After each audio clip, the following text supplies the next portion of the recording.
Debate with Dr. Arun Kumar. ന്യായ് മിലേഗ ന്യായ് മിൽക്കർ കരേഗ. ഇന്ത്യയിലെ 26 സഹോദരങ്ങളുടെ ജീവനെടുത്ത പഹൽഗാം കുരുതിക്ക് ശേഷവും പാകിസ്ഥാൻ അതിരുകളിൽ പ്രകോപനം തുടരുന്ന പാകിസ്ഥാനോട് ഇന്ത്യൻ പ്രധാനമന്ത്രിയുടെ സന്ദേശമാണ്. നീതി കിട്ടും, നീതി ഉറപ്പാക്കുമെന്നാണ് പ്രധാനമന്ത്രി പറയുന്നത്. പ്രകോപനങ്ങൾക്ക് കരുതലോടെ മറുപടി നൽകുകയാണ് ഇന്ത്യ. ആദ്യം സിന്ധു നദീജല കരാർ മരവിപ്പിച്ച് പാകിസ്ഥാനെ സമ്മർദ്ദത്തിലാക്കി. ഝലം നദിയിലെ നീരൊഴുക്ക് കൂട്ടി പറച്ചിലല്ല പ്രവൃത്തിയാണ് എന്ന സൂചന നൽകി. പാക് മിസൈൽ പരീക്ഷണത്തിന് അറബിക്കടലിൽ പടക്കപ്പൽ അണിനിരത്തി മിസൈൽ പരീക്ഷിച്ചും മറുപടി നൽകി ഇന്ത്യ. ഇന്ത്യയുടെ നാടകമെന്ന പാക് നിലപാടിനെ തിരുത്തി തെളിവ് സഹിതം അന്താരാഷ്ട്ര സമൂഹത്തിൽ വിശദീകരിച്ചു ഇന്ത്യൻ പ്രധാനമന്ത്രി നരേന്ദ്രമോദി. നദീജല കരാറിനുമപ്പുറം സമ്പൂർണ്ണ ഉപരോധത്തിലേക്കാണോ കാര്യങ്ങൾ നീങ്ങുന്നത്? തിരിച്ചടി ശക്തമാക്കാനാണോ ഇന്ത്യയുടെ നീക്കം?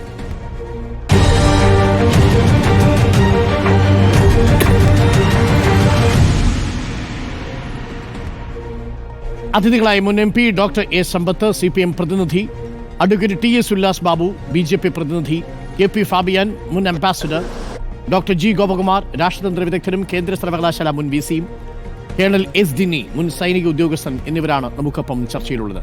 ഞാൻ ആദ്യം ശ്രീ ഫാബിയനിലേക്ക് പോകുന്നു. ഫാബിയൻ, 26 ജീവനെടുത്ത കൂട്ടക്കുരുതിയാണ്. ഇന്ത്യയുടെ ഇതുവരെയുള്ള പ്രതികരണം അന്താരാഷ്ട്ര സമൂഹത്തിലധികം അടക്കം സ്വാഗതം ചെയ്യപ്പെട്ടിട്ടുണ്ട്. വളരെ പക്വമായ പ്രതികരണമാണ് ഇന്ത്യയുടെ ഭാഗത്തു നിന്നുണ്ടാവുന്നത്, എന്നാൽ അതിരൂക്ഷമായ പ്രതികരണവും.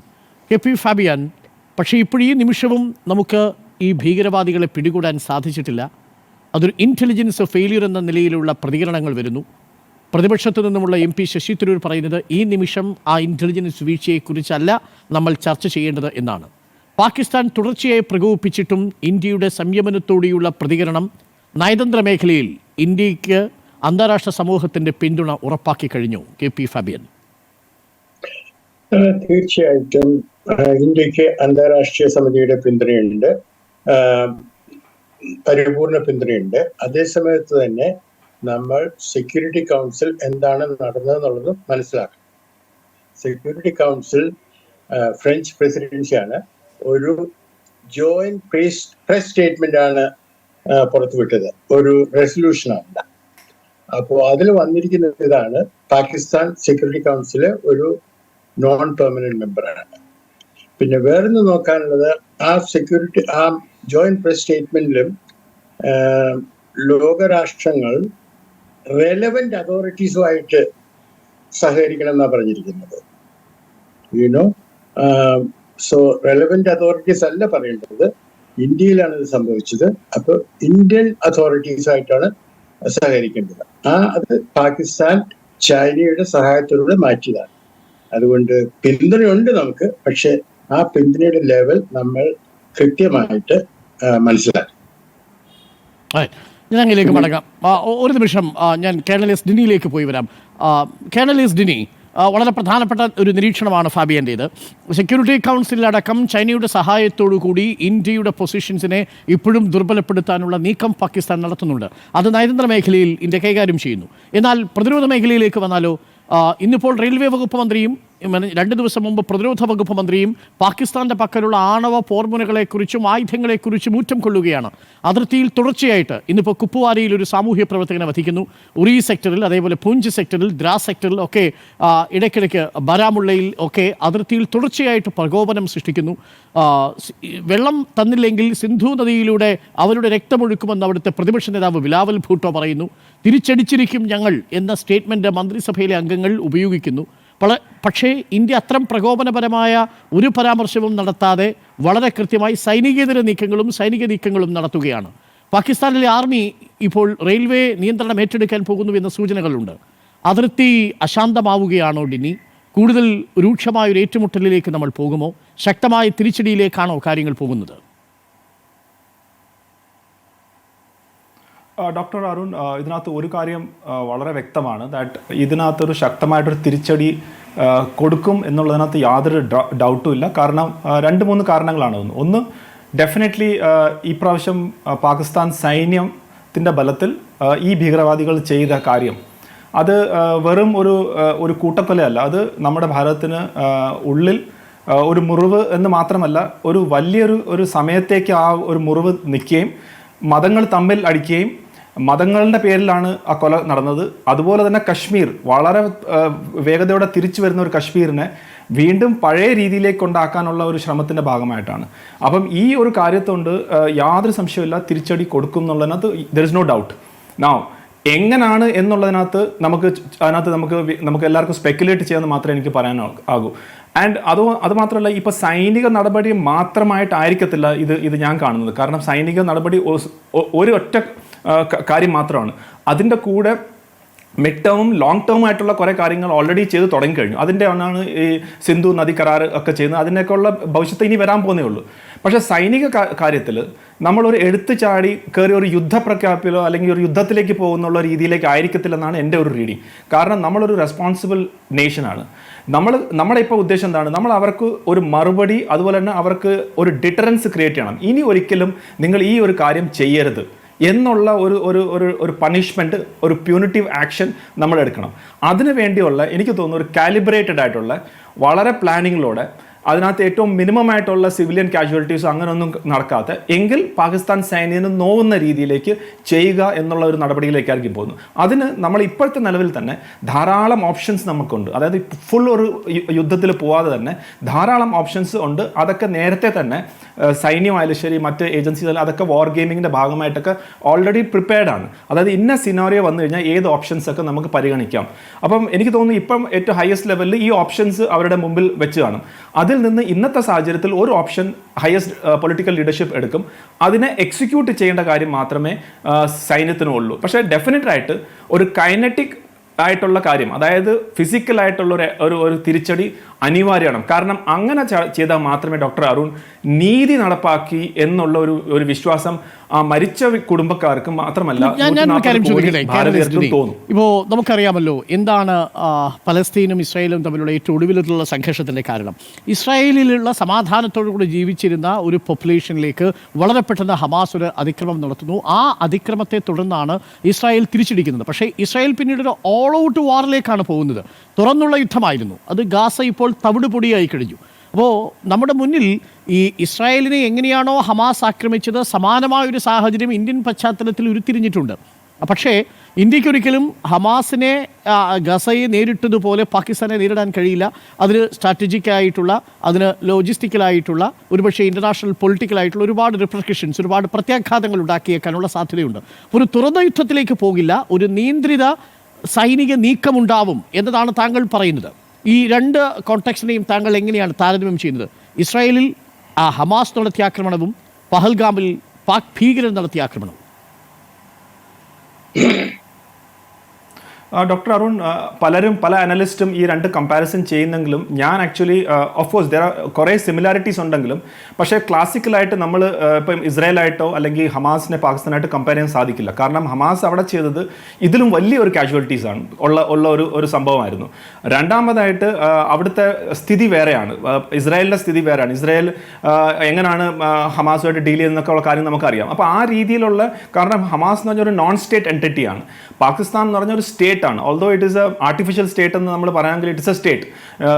ആ ഒരു സ്റ്റേറ്റിനെ നമുക്ക് ഹമാസിനെ നേരിടുന്ന പോലെ നേരിടാൻ സാധിക്കില്ല. അങ്ങ് പറഞ്ഞ പോലെ there is lot of international ആയിട്ടുള്ള പ്രഷറും മറ്റു കാര്യങ്ങളൊക്കെ ഉണ്ട്. പക്ഷേ അതിനകത്ത് വേറൊരു ഇഷ്യൂ ഉള്ളതെന്ന് വെച്ച് കഴിഞ്ഞാൽ പാകിസ്ഥാൻ ആർമി, അതിനെ നമുക്ക് നേരിടാൻ പറ്റും. അവിടാണ് എനിക്ക് തോന്നുന്നത് ഡെഫിനറ്റ്ലി നമ്മൾ ഒരു മിലിറ്ററി ആക്ഷൻ നമ്മൾ ചെയ്യുമ്പോൾ അതിൻ്റെ കോൺസിക്വൻസസ് എന്തായിരിക്കുമെന്ന് ഓൾറെഡി നമ്മളെ മനസ്സിനകത്ത് കാണും. കാരണം നമ്മളിങ്ങനെ ചെയ്തു കഴിഞ്ഞാൽ അവരെന്തൊക്കെ ചെയ്യാനുള്ള സാധ്യതയുണ്ടോ കാണും എന്നുള്ള വെച്ചിട്ടായിരിക്കും നമ്മൾ പ്രവർത്തിക്കാൻ പോകുന്നത്.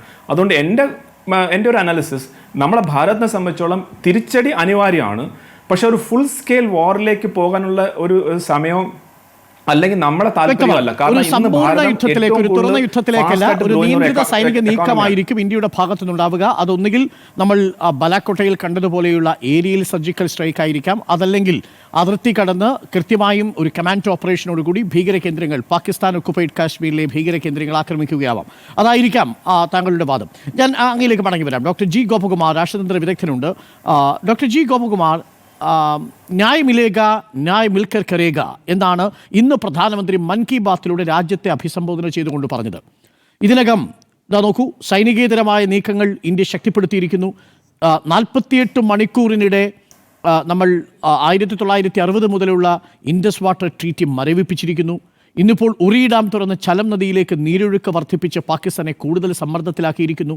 അന്താരാഷ്ട്ര സമൂഹവുമായി നിരന്തരം സംസാരിച്ചുകൊണ്ട് പ്രധാനമന്ത്രി ഈ കാര്യങ്ങൾ വിശദീകരിച്ച് ഇന്ത്യ നയതന്ത്രപരമായ സഹകരണവും പിന്തുണയും ഉറപ്പാക്കിയിരിക്കുന്നു. പാകിസ്ഥാനെ സൈനികേതരമായി നയതന്ത്രപരമായും സ്ട്രാറ്റജിക്കലായും ഇന്ത്യ ഇപ്പോൾ സമ്മർദ്ദത്തിലാക്കി കഴിഞ്ഞു. ഇതിൽ ഇപ്പോൾ അഡ്വാൻറ്റേജ് ഇന്ത്യൻ പൊസിഷൻ ആണോ ഉള്ളത്? ഇനി അടുത്ത നീക്കം എന്തായിരിക്കും ഡോക്ടർ ജി ഗോപകുമാർ? തീർച്ചയായിട്ടും അഡ്വാൻറ്റേജ് ഇപ്പോൾ ഇന്ത്യക്കാണ്. കാരണം മിക്കവാറും പ്രധാനപ്പെട്ട എല്ലാ രാജ്യങ്ങളും 22 ഏപ്രിലിൽ നടന്ന സംഭവത്തെക്കുറിച്ച് മനസ്സിലാക്കുകയും ഇന്ത്യക്ക് ധാർമ്മികമായിട്ടും സൈനികമായിട്ടും നയതന്ത്രപരമായിട്ടും തിരിച്ചടിക്കാനുള്ള അവകാശമുണ്ടെന്ന് മനസ്സിലാക്കിയിട്ടുമുണ്ട്. അതുകൊണ്ട് തീർച്ചയായിട്ടും നമുക്കിനി ഐക്യരാഷ്ട്രസഭയിൽ നിന്ന് വലിയ ഭയമൊന്നുമില്ല. കാരണം ഐക്യരാഷ്ട്രസഭയുടെ പരിമിതി നമുക്കറിയാം, അതിൻ്റെ ദുർബലത നമുക്കറിയാം. ഇന്നത്തെ കാലഘട്ടത്തിൽ ഐക്യരാഷ്ട്രസഭ എത്ര ശക്തിയില്ലാത്തൊരു സ്ഥാപനമായി മാറിയെന്നറിയാം. പക്ഷേ അതിൻ്റെ അർത്ഥം നമ്മൾ വളരെ അഗ്രസീവായിട്ടൊരു ഓൾ ഔട്ട് വാറിനല്ല പോകുന്നത്. കേണൽ ഡിനി പറഞ്ഞതിനോട് ഞാൻ പൂർണ്ണമായിട്ട് യോജിക്കുകയാണ്. ഡിറ്ററൻസ് ആണ് വേണ്ടത്. ഒരു പണിഷ്മെൻറ്റോട് കൂടിയുള്ള ഒരു സ്ട്രോങ് ആയിട്ടുള്ള ഒരു ഡിഫെൻസാണ് നമ്മുടെ പാർട്ടിൽ നിന്ന് വരാൻ പോകുന്നത്. അത് തുടങ്ങിക്കഴിഞ്ഞു അരുൺ. കാരണം ഇപ്പോൾ തന്നെ തീവ്രവാദികളെ കാശ്മീരിൽ നിന്ന് ഒരു പരിധിയുമില്ലാതെ നിയന്ത്രിക്കാനും അവരെ ആക്രമിക്കാനും ശിക്ഷിക്കാനും സൈന്യത്തിന് അവകാശം കൊടുത്തിരിക്കുകയാണ്. അത് പരസ്യമായിട്ട് വരുന്നില്ല എന്നേ ഉള്ളൂ. വളരെ ശക്തമായ കോമ്പിങ് കാശ്മീരിൽ നടക്കുന്നുണ്ട്. അതിർത്തി LOCയുടെ കാര്യത്തിൽ ഷിംല കരാർ വേണ്ട എന്ന് പാകിസ്ഥാൻ പറഞ്ഞ സ്ഥിതിക്ക് തീർച്ചയായിട്ടും രണ്ട് കൂട്ടർക്കും LOC വകവയ്ക്കേണ്ട കാര്യമില്ല. അതുകൊണ്ട് തന്നെ അവിടെയൊക്കെ വെടിവയ്പ്പുകൾ തുടങ്ങിക്കഴിഞ്ഞു. ഇതിനൊക്കെ അപ്പുറം നയതന്ത്രപരമായി നമ്മൾ മറ്റ് രാജ്യങ്ങളുടെ പിന്തുണ നേടുന്നു. ഈ മറ്റ് രാജ്യങ്ങളുടെ മോറൽ സപ്പോർട്ട് വരുന്നതോടൊപ്പം തന്നെ നമ്മൾ സാമ്പത്തികമായിട്ടും പാകിസ്ഥാനെ ഞെരുക്കുന്നൊരവസ്ഥ വന്നു.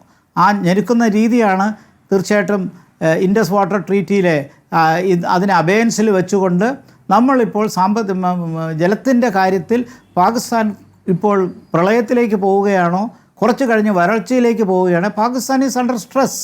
കാരണം നമ്മുടെ കയ്യിൽ നമുക്കറിയാമല്ലോ, ഇൻഡസ് വാട്ടർ ട്രീറ്റിയിലെ 6 നദികളിൽ 3 അബ്സല്യൂട്ട് റൈറ്റ് ഇന്ത്യക്കുണ്ട്.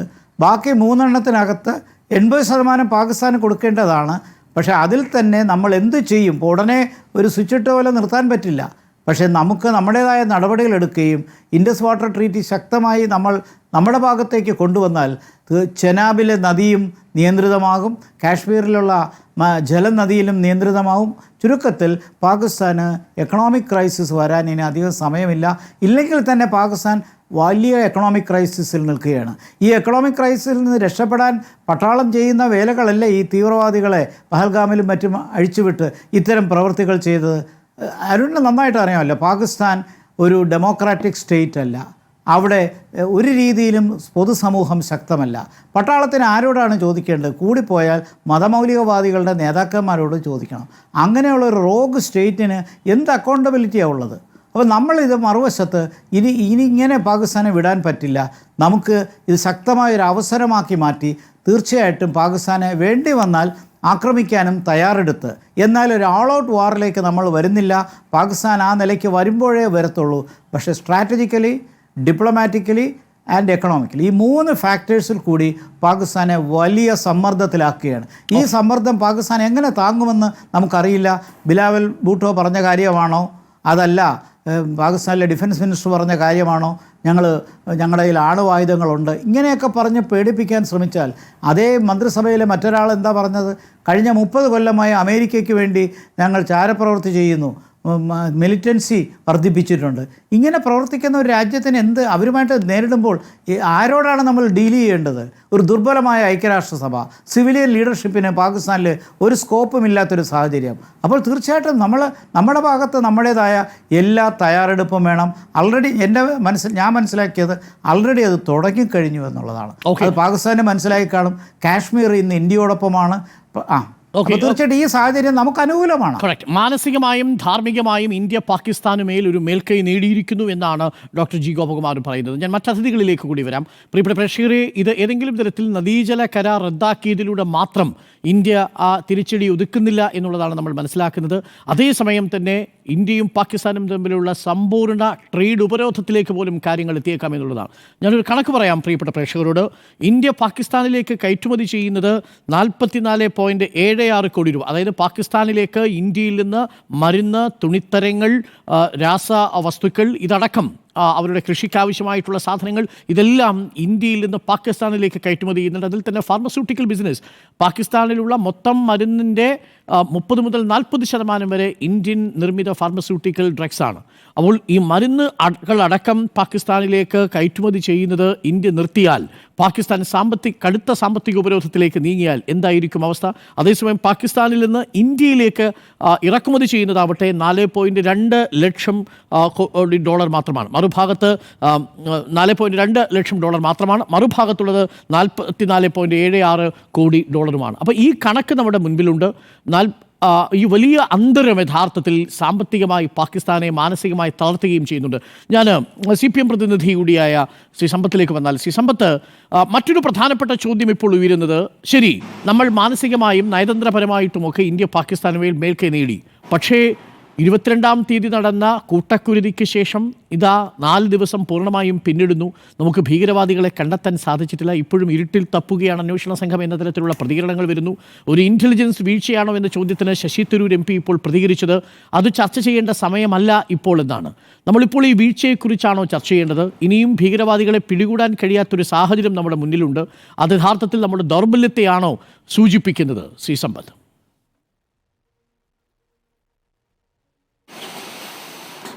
ഡോക്ടർ അരുൺകുമാർ, നമ്മുടെ രാഷ്ട്രത്തിൻ്റെ, ഇന്ത്യയുടെ ഏറ്റവും വലിയ കരുത്ത് എന്നത് ഇന്ത്യയിലെ ജനങ്ങളുടെ ഐക്യമാണ്. ഇന്ത്യൻ ജനതയുടെ ഐക്യം. നമ്മൾ കക്ഷി രാഷ്ട്രീയമായ അഭിപ്രായ വ്യത്യാസങ്ങളും മറ്റു വിധത്തിലുള്ള ഈ വ്യത്യസ്തത, വൈവിധ്യങ്ങൾ, ഒരുപക്ഷെ വൈരുദ്ധ്യങ്ങളെന്ന് തന്നെ തോന്നാവുന്ന അങ്ങനെ പല കാര്യങ്ങളും ഉള്ളപ്പോഴും ഡോക്ടർ അരുൺ, നമ്മൾ ലോകം തന്നെ അത്ഭുതത്തോടു കൂടി കാണുന്ന ഒരു കാര്യം, ഇന്ത്യ ഒരു ലോകത്തിലെ ഏറ്റവും വലിയ ബഹുകക്ഷി ജനാധിപത്യ വ്യവസ്ഥയും എഴുതപ്പെട്ട ഭരണഘടനയ്ക്ക് വിധേയമായി ചില അപഭ്രംശങ്ങളൊക്കെ ഉണ്ടായിട്ടുണ്ട് എങ്കിൽ പോലും അങ്ങനെ നിലനിൽക്കുന്നു എന്നുള്ളതാണ്. ഞാൻ അരുൺകുമാർ എനിക്ക് അനുവദിച്ച സമയത്തിനിടയിൽ തന്നെ ഒരു കാര്യം, ഇപ്പോൾ ഡോക്ടർ ഗോപകുമാർ സാർ ഇതിൽ പങ്കെടുക്കുന്നുണ്ട്, സന്തോഷം. അതോടൊപ്പം തന്നെ ശ്രീ ഫാബിയാനും അതുപോലെ കേണൽ ദിന്നിയും ഉള്ളതുകൊണ്ട് അവർ പറഞ്ഞതിൻ്റെ തുടർച്ച, എൻ്റെ ഒരു പുസ്തകത്തിൽ ഞാൻ ഈ സിയാച്ചിൻ ആദ്യമായി സന്ദർശിച്ച പാർലമെൻ്ററി പ്രതിനിധി സംഘത്തിലൊരു അംഗമായിരുന്നു 1997. പിന്നീട് എഴുതിയ അതിൻ്റെ കുറിപ്പുകൾ വെച്ചൊരു പുസ്തകമായി സിയാച്ചിൻ ഡയറി കുറിപ്പുകൾ. അതിന് ഡോക്ടർ ഗോപകുമാർ സാർ എഴുതിയ അതിൻ്റെ ഒരു അനുബന്ധം പോലെ എനിക്ക് നൽകിയത്, അത് പ്രസിദ്ധീകരിച്ചതാണ്. അവിടെ ഒരു സെമിനാറിൽ അദ്ദേഹം പങ്കെടുത്തപ്പോൾ, ആ സെമിനാറിൽ പങ്കെടുത്ത അവസ്ഥയിൽ അന്ന് അവിടെ 16th ആർമി ഹെഡ്ക്വാർട്ടേഴ്സിൻ്റെ, നമ്മുടെ ഇന്ത്യൻ ആർമിയുടെ 16th ആർമി ഹെഡ്ക്വാർട്ടേഴ്സിൻ്റെ തലവൻ പറഞ്ഞ ഒരു വാചകം അദ്ദേഹം കോട്ട് ചെയ്തിട്ടുണ്ട്. അതിൻ്റെ മലയാളം ഇങ്ങനെയാണ്, ഇംഗ്ലീഷ് നമ്മുടെ പ്രേക്ഷകർക്ക് ബുദ്ധിമുട്ടായിരിക്കും. എല്ലാ ആധുനിക രാജ്യങ്ങൾക്കും സ്വന്തമായ ഒരു പട്ടാള സംവിധാനമുണ്ട്, പക്ഷേ പാകിസ്ഥാൻ പട്ടാളത്തിന് സ്വന്തമായ ഒരു രാജ്യമുണ്ട്, അതാണ് പാകിസ്ഥാൻ. ഇതാണ് നമ്മളും അവരും തമ്മിലുള്ള വ്യത്യാസം. നമ്മളൊരു രാഷ്ട്രീയ അത്തരത്തിൽ അതിൽ അടിയുറച്ച് രാഷ്ട്ര സംവിധാനത്തിൽ അങ്ങനെ നിൽക്കുന്നവരാണ്. ഇപ്പോൾ ഇവിടെ ശ്രീ ഫാബിയാൻ സൂചിപ്പിച്ചതുപോലെ അന്തർദേശീയ തലത്തിൽ നാം നടത്തുന്നതായിട്ടുള്ള നയതന്ത്ര ഇടപെടലുകൾ, അതിൻ്റെ എല്ലാ വശങ്ങളും നമ്മളൊരു സാധാരണ മനുഷ്യന്, ഒരു ഇന്ത്യൻ പൗരന് മനസ്സിലാകണമെന്നില്ല. കേണൽ ഡിന്നി ഉപയോഗിക്കുന്ന ചില പദപ്രയോഗങ്ങളുണ്ട്. ഇപ്പോൾ ലൈൻ ഓഫ് കൺട്രോൾ, ഡോക്ടർ അരുൺകുമാറും പറയുമല്ലോ, line of actual control, line of actual ground control, നമ്മൾ ഈ സിയാച്ചിൻ മേഖലയിലൊക്കെ.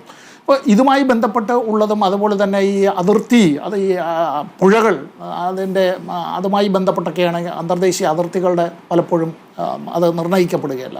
സാധാരണ നമ്മുടെ മനുഷ്യർക്ക്, പ്രേക്ഷകർക്ക് വളരെ പ്രയാസകരമായ കാര്യമാണ് ജമ്മു കാശ്മീരിൻ്റെ സാമൂഹികവും അതിൻ്റെ ഭൂമിശാസ്ത്രപരവുമായിട്ടുള്ള പ്രത്യേകതകൾ മനസ്സിലാക്കാനായി. നമ്മൾ കേരളത്തിൽ മലയാളികളല്ല, ഇന്ത്യയിൽ പലയിടത്തും ഇരുന്ന് നമ്മൾ ചർച്ച ചെയ്യുമ്പോഴും ഇവിടെ ഭീകരവാദം മാനവരാശിയുടെ ശത്രുവാണ് എന്നും ഭീകരവാദത്തെ മുളയിലെ നുള്ളിക്കളയണമെന്നും ഭീകരവാദത്തിന് അറുതി വരുത്തണമെന്നും അത് തുടച്ചു നീക്കണമെന്നും ഇന്ത്യ പ്രതിജ്ഞാബദ്ധമാണ്. ഇക്കാര്യത്തിൽ ഇന്ത്യ ഒരിക്കലും ടെററിസത്തിൻ്റെ വിളനിലമാകാനോ അതിൻ്റെ വിത്തുപോകാൻ ഇടമോ നൽകാറില്ല. നമ്മൾ ഇപ്പോൾ നേരിട്ടിട്ടുള്ളത് ഇത് ഈ ഭീകരവാദത്തിനെതിരായ നിലപാട്. ഇവിടെ ഒരു കാര്യം ഇന്ത്യ ഗവൺമെൻറ് തന്നെ മാധ്യമങ്ങളോട് പറഞ്ഞിട്ടുണ്ട്, നിങ്ങൾ ലൈവായി പല കാര്യങ്ങളും ഈ നമ്മുടെ പ്രതിരോധ നടപടികളെ അങ്ങനെ കവർ ചെയ്യരുതെന്ന് ഏറ്റവും ഒടുവിലത്തെ അവരുടേതായ ഒരു കുറിപ്പ് വന്നിട്ടുണ്ട് എന്നാണ് ഞാൻ മനസ്സിലാക്കുന്നത്. അരുണിന് കുറച്ചുകൂടി അറിയാമായിരിക്കും. പാകിസ്ഥാനാകട്ടെ ഏതാനും മണിക്കൂറുകൾക്ക് മുമ്പ് അവരുടെ വ്യോമസേനയുടെ പെട്ടെന്നുള്ള വിന്യാസം അവരുടെ തെക്കൻ മേഖലകളിൽ അത് എങ്ങനെ അവർ ആക്കിയിട്ടുണ്ട്. ഇതെല്ലാം സൈനികമായിട്ടുള്ള പല തന്ത്രങ്ങളും അപ്പുറത്തും ഇപ്പുറത്തും ഉണ്ടാവും. ഒരു കാര്യം ഉറപ്പാണ്, ഈ ഭീകരവാദികൾ അതിർത്തി കടന്നു വന്നു. ഇതിൽ ഏതെങ്കിലും സുരക്ഷാ പാളിച്ച ഉണ്ടായിട്ടുണ്ടോ ഇല്ലയോ അതിലേക്കൊന്നും ഞാനിപ്പോൾ കിടക്കുന്നില്ല. ഇതൊരു CPM വേഴ്സസ് BJP അല്ലെങ്കിൽ ഒരു ഭരണകക്ഷി പ്രതിപക്ഷ തർക്കത്തിലേക്കൊന്നും പോകേണ്ട കാര്യങ്ങളല്ല. ഇത് പരിശോധിക്കപ്പെടേണ്ടതാണ്. അത് പരിശോധിക്കപ്പെടുമെന്നുള്ളത് നമ്മുടെ രാഷ്ട്രം അങ്ങനെ ഒരു ഭരണ സംവിധാനം നമുക്കൊരു ഇവിടെ നമ്മുടെ സൈന്യവുമായി ബന്ധപ്പെട്ട് പ്രവർത്തിക്കുന്നതും എല്ലാവരും സിവിലിയൻ ഗവൺമെൻറ്റിൻ്റെ കീഴിലാണ് എന്നുള്ളത് കൊണ്ട് ആ പരിശോധന ഉണ്ടാവേണ്ടതുമാണ്. അത് ഇപ്പോൾ പഹൽഗാമിലെ മാത്രമല്ല, പുൽവാമയിലെ ആക്രമണത്തെ സംബന്ധിച്ചായിരുന്നാലും ഇത്തരത്തിലുള്ള കാര്യങ്ങൾ ഉണ്ടാകുമ്പോൾ നമ്മുടെ രഹസ്യാന്വേഷണ വിഭാഗങ്ങൾ എന്നുള്ളത് ലോകത്തിലെ ഏറ്റവും മികച്ചതാണ് എന്നതുകൂടി അരുൺ മനസ്സിലാക്കണം. നമുക്ക് പല വിവരങ്ങളും നമുക്ക് ലഭ്യമാകുന്നുണ്ട്, നമ്മുടെ രാഷ്ട്രവുമായി ബന്ധപ്പെട്ടത് മാത്രമല്ല എന്നുകൂടി അറിയണം. അങ്ങനെയാണെങ്കിൽ അങ്ങനെ ലഭ്യമായ വിവരങ്ങൾ എത്തേണ്ടിടത്ത് എത്തിയെങ്കിൽ അതിന് എന്താണ് നടപടികൾ സ്വീകരിച്ചത്, ജാഗ്രത കുറവുണ്ടായോ, ഇങ്ങനെയുള്ള കാര്യങ്ങളെ സംബന്ധിച്ച് അത് പിന്നീട് പരിശോധിക്കേണ്ടതുണ്ട്. ഇപ്പോൾ നമുക്ക് വേണ്ടത് രാഷ്ട്രത്തിൻ്റെ കെട്ടുറപ്പാണ്. ഈ ഭീകരവാദത്തെ തുടച്ചു നീക്കാനും പ്രതിരോധിക്കാനും ഒരുമിച്ച് നിൽക്കാനും അതിനുവേണ്ട നടപടികളുമാണ്. ശരി, ഞാൻ അങ്ങയിലേക്ക് മടങ്ങാം. ശ്രീ KP ഫാബിയൻ അംബാസിഡർ നമുക്കൊപ്പമുണ്ട്. ശ്രീ KP ഫാബിയൻ, നേരത്തെ ഇവിടെ നടന്ന ചർച്ചയുടെ ചുരുക്കമായി നമ്മൾ മനസ്സിലാക്കേണ്ടത് ഒന്ന്, പാകിസ്ഥാന് ഒരു സ്വന്തമായിട്ട് നിയന്ത്രണാധികാരമുള്ളൊരു സേന പോലുമില്ല. പാകിസ്ഥാൻ യഥാർത്ഥത്തിൽ ഒരു വീക്ക് സ്റ്റേറ്റാണ്, ഡിസിൻറ്റിഗ്രേറ്റിംഗ് സ്റ്റേറ്റാണ് എന്നുള്ളതൊരു വസ്തുത നിൽക്കുന്നു. അവിടെയാണ് ഡോക്ടർ ഗോപകുമാർ ചോദിക്കുന്നത്, നമ്മൾ ആരോടാണ് ചർച്ച നടത്തേണ്ടത്? ലഷ്കർ-ഇ-തൊയ്ബയോടാണോ? നമ്മൾ ചർച്ച നടത്തേണ്ടത് അസീം മുനീർ എന്ന പാകിസ്ഥാനിലെ കരസേനാ മേധാവിയോടാണോ? നമ്മൾ ചർച്ച നടത്തേണ്ടത് അവിടുത്തെ ഖാസിം എന്ന് പറയുന്ന ഖ്വാജ ആസിഫ് എന്ന് പറയുന്ന അവിടുത്തെ പ്രതിരോധ മന്ത്രിയുടെയാണോ? ആരോട് സംസാരിച്ചാലാണ് പാകിസ്ഥാനിൽ കാര്യങ്ങൾ നേരെയാവുക? നമ്മൾ പലതരം ചർച്ചകൾ നടത്തി, പല കരാറുകളിൽ ഒപ്പിട്ടു, പലതരത്തിലുള്ള സൗഹൃദ സന്ദേശങ്ങളും പ്രതീകാത്മക സൗഹൃദങ്ങളും നയതന്ത്ര ബന്ധങ്ങളും ഒക്കെ വന്നു, എല്ലാം പൊളിഞ്ഞ് പാളീസാവുന്നതാണ് കാണുന്നത്. പാകിസ്ഥാൻ ആവട്ടെ ആന്തരികമായി ബലൂചിസ്ഥാനിൽ നിന്നുള്ള ലിബറേഷൻ ആർമിയുടെ ആഭ്യന്തര തീവ്രവാദത്തിന് ഇരയായിക്കൊണ്ടിരിക്കുന്ന ഒരു രാജ്യം കൂടിയാണ്. അപ്പോൾ വളരെ ദുർബലമായൊരു രാജ്യത്തിനെതിരെയാണ് നമ്മളുടെ ചെറുത്തുനിൽപ്പ്. പക്ഷേ ആണവ പോർമുനയുണ്ട്, അത് ഇടയ്ക്കിടയ്ക്ക് ഓർമ്മിപ്പിക്കുന്നു. പാകിസ്ഥാനിലെ മന്ത്രിസഭയിലെ അംഗങ്ങൾ തന്നെ, നേരത്തെ പ്രതിരോധ മന്ത്രി പറഞ്ഞു, ഇപ്പോൾ റെയിൽവേ മന്ത്രി പറഞ്ഞതാണ് ഞാൻ തുടക്കത്തിൽ കാണിച്ചത്, ഞങ്ങളുടെ കയ്യിലുള്ള ആയുധങ്ങൾ അത് മോട്ടോർ ഘടിപ്പിച്ചാൽ പ്രവർത്തനക്ഷമമാകുമെന്ന് പറയുന്നത് അവിടുത്തെ റെയിൽവേ മന്ത്രി കൂടിയാണ്. അപ്പോൾ ഈ രീതിയിൽ ഉത്തരവാദിത്വം ഇല്ലാതെ പ്രതികരിക്കുന്ന പാകിസ്ഥാനെ ഇന്ത്യ ഇനി എങ്ങനെയാണ് നേരിടുക? ഒരു നിയന്ത്രിത മിലിറ്ററി അറ്റാക്കിലൂടെ അഥവാ നിയന്ത്രിത സൈനിക നീക്കത്തിലൂടെ ചുരുങ്ങിയ പക്ഷം പാക് ഒക്കുപ്പൈഡ് കാശ്മീരിലെങ്കിലും ഭീകരവാദ റിക്രൂട്ടിംഗ് സെന്ററുകൾ തകർക്കുകയായിരിക്കുമോ നമ്മുടെ ലക്ഷ്യം? KP Fabian. എന്റെ അഭിപ്രായത്തിൽ ഒരു യുദ്ധം ഇന്ത്യ തുടങ്ങരുത്. അതേസമയത്ത് തന്നെ യുദ്ധസന്നാഹത്തിന്റെ ആവശ്യമുണ്ട്. പാകിസ്ഥാൻ യുദ്ധം തുടങ്ങുകയാണെങ്കിൽ തീർച്ചയായിട്ടും അതിന് വേണ്ട തിരിച്ചടി കൊടുക്കും. ഒന്ന്. രണ്ടാമത്, ആരോടാണ് പാകിസ്ഥാനിൽ നമ്മൾ സംസാരിക്കേണ്ടത്? പാകിസ്ഥാനിൽ ഒരു സിവിലിയൻ ഗവൺമെന്റ് ഉണ്ട്. പക്ഷേ ഇന്ത്യയെ സംബന്ധിച്ചിടത്തോളം ഇന്ത്യയോടുള്ള പോളിസിയും ചൈനയോടുള്ള പോളിസിയും അമേരിക്കയോടുള്ള പോളിസിയും അവിടുത്തെ മിലിറ്ററിയാണ് നിശ്ചയിക്കുന്നത്. പക്ഷെ നമുക്ക് മിലിറ്ററിയുമായിട്ട് എൻ്റെ അറിവിൽ യാതൊരു കോണ്ടാക്റ്റും ഇതുവരെയും ഇല്ല. അതുകൊണ്ട് നമ്മൾ പാകിസ്ഥാൻ സർക്കാരിനോടാണ് സംസാരിക്കേണ്ടത്. ആ സർക്കാർ നമുക്ക് ഒരു മറുപടി നൽകുന്നതിന് മുമ്പ് തീർച്ചയായിട്ടും മിലിറ്ററിയോട് സംസാരിക്കും. പിന്നെ വേറെന്നുള്ളത്, ഇൻഡസ് വാട്ടർ ട്രീറ്റിയെ പറ്റി നമ്മൾ ഒരുപാട് സംസാരിച്ചു. നമ്മുടെ ജലശക്തി മന്ത്രി പറഞ്ഞു ഒരു ഡ്രോപ്പ് വാട്ടറും കൂടി പോകില്ല എന്ന്. അത് ചെയ്യാൻ സാധിക്കുമോ ഇല്ലെന്നുള്ളതിന് സംശയമുണ്ട്. തന്നെയുമല്ല, ഇൻഡസ് വാട്ടർ ട്രീറ്റ് നമ്മൾ റദ്ദാക്കിയിട്ടില്ല. ഞാൻ കേട്ടു അത് റദ്ദാക്കിയിട്ടില്ല. നമ്മളത് അബേൺസിൽ വെച്ചിരിക്കുകയാണ്. നമ്മുടെ ഫോറിൻ സെക്രട്ടറി കൃത്യമായിട്ട് പറഞ്ഞു അത് അബേൺസിലിരിക്കും till Pakistan gives us credible assurance that there will be no terrorist attacks on India from Pakistan soil. അപ്പൊ പാകിസ്ഥാനും ഒരു ചോയ്സ് ഉണ്ട്, അതായത് ഇന്ത്യക്ക് ആവശ്യമുള്ള ഇന്ത്യ ഡിമാൻഡ് ചെയ്ത ക്രെഡിബിൾ അഷുറൻസ് കൊടുക്കുക. അത് ഇതുവരെ പാകിസ്ഥാൻ ചെയ്തിട്ടില്ല. അതിനു വേണ്ടിയിട്ട് നമ്മൾ സൈനിക സന്നാഹങ്ങളോടൊപ്പം നമ്മൾ വേറൊന്ന് ചെയ്യാനുണ്ട്. അത് ഒരുപക്ഷെ നമ്മൾ ചെയ്ത് തുടങ്ങി കാണും, പക്ഷെ ചെയ്യുന്നതെല്ലാം മീഡിയയോട് പറയാൻ സാധിക്കില്ല, അത് ശരിയായിരിക്കില്ല. അതായത് വേണ്ടത് വാഷിങ്ടണിൽ നിന്നും മോസ്കോയിൽ നിന്നും ബെയ്ജിങ്ങിൽ നിന്നും ലണ്ടനിൽ നിന്നും പാരീസിൽ നിന്നും പാകിസ്ഥാന്റെ മേൽ സമ്മർദ്ദം ചെലുത്തി പാകിസ്ഥാൻ ഒരു പ്രസ്താവന പുറപ്പെടുവിക്കുക. പാകിസ്ഥാൻ നിന്നും ഇന്ത്യയിലേക്ക് ഇനി ഭാവിയിൽ യാതൊരു തരത്തിലുള്ള ഭീകര ആക്രമണങ്ങൾ ഉണ്ടാവില്ല. പിന്നെ വേറെന്നുള്ളത്, ഇതിന്റെയൊക്കെ പിന്നിലുള്ളത് ISI ആണ്, ഇന്റർ സർവീസ് ഇന്റലിജൻസ് ആണ്. അപ്പോൾ നമ്മൾ നേരത്തെ സർജിക്കൽ സ്ട്രൈക്ക് പറഞ്ഞല്ലോ.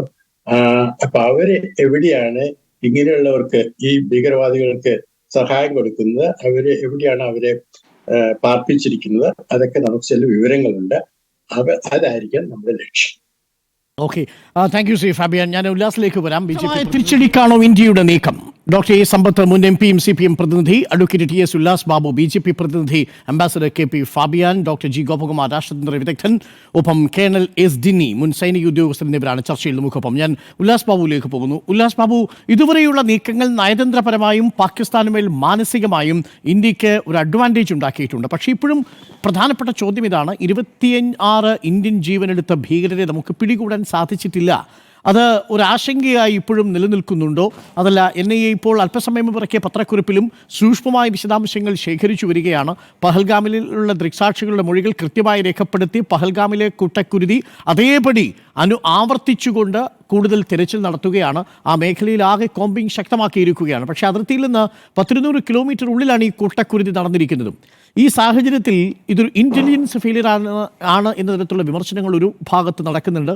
ഇന്ന് ശശി തരൂരടക്കം ആ വിഷയത്തിൽ കരുതലോടുകൂടിയാണ് പ്രതികരിച്ചിരിക്കുന്നത്. പക്ഷെ അപ്പോഴും നമുക്ക് മാനസികമായും നയതന്ത്രപരമായും പാകിസ്ഥാന് മേലൊരു അഡ്വാൻറ്റേജ് ഇതിനകം ലഭിച്ചു കഴിഞ്ഞിട്ടുണ്ടോ? ഇല്ല.